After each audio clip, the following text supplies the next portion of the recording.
What's up, guys? Welcome back to the 5 Finish Lines. Thank you for joining me here on my YouTube channel, where I take motivational quotes. I use them on different topics, not only to inspire you guys, but you take these quotes and use them to inspire others. With that being said, my topic of discussion today: stand up.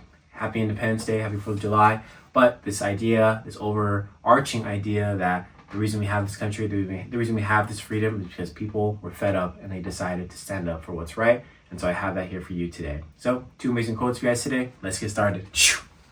All right, guys. So my first quote for you guys today comes from Martin Luther King. He says, "The ultimate measure of a man or woman is not where he or she stands in the moment of comfort, but where he or she stands at times of challenge and controversy." I really like this. Obviously, what Martin Luther King did, civil rights movement. He stood up for what's right. He stood up for African American people, and he stood up for all people who deserved equality, no matter the color of your skin or where you're from or what you did. This overarching idea that here in America, you are equal. And that is kind of what people were sold on. That's why so many people have immigrated to this country. And that's why so many people come here for freedom and for opportunity and new chances. So I love the idea of what America used to stand for, but obviously nowadays that ideal has kind of been misconstrued. It's been morphed. And, really nowadays we're just a bunch of, test subjects in my eyes. But I just like this because no matter where you are in history, are you on the right side of history? And I like this, saying that it's like in 10, 20, 30 years from now, are you going to look at your kid when they're learning something in history class and they come to you and they're like, "Hey, Dad, where were you when all of these crazy things were happening during your time when you were a young person? What side of history were you? What were you fighting for? What ideals did you have?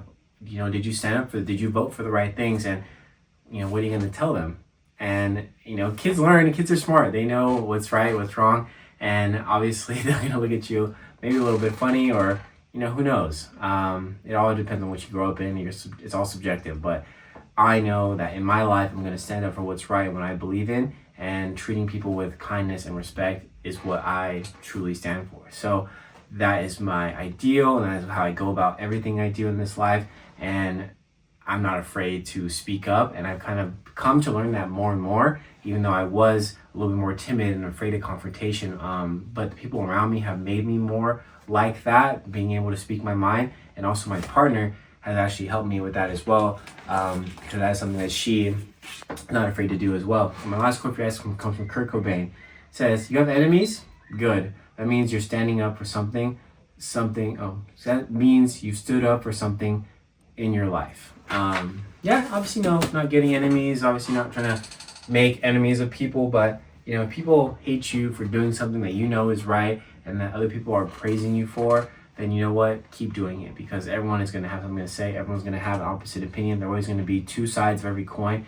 What we have in this world is always, there's two different perspectives. Everyone has a different perspective of what's going on, what's happening, how the world is being viewed. And so obviously, I think you can tell where I view it and how I, see this world and what side of history I'm on.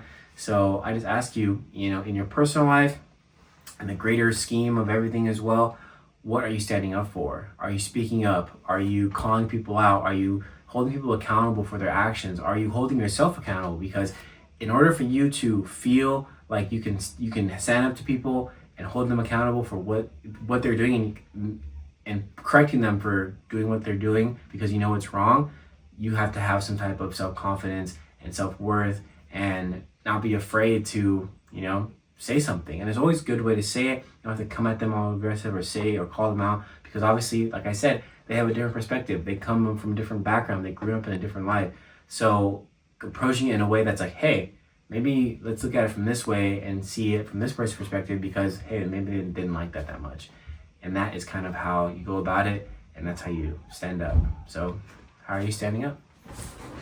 All right, thank you guys for another video, another viewing of this week. I hope June was amazing, and I hope July is that much better. I want you guys all the best. Always drink your water. It's starting to get really, really hot, and I enjoy the heat sometimes, but I gotta have those indoor times as well. So I hope July has a lot of fruitful moments for you, and remember that God is watching over you. And to remember to, continue to push through. There is obstacles, there's adversity, but you will overcome. So hope July is good. Drink water, stay safe. All right, thanks.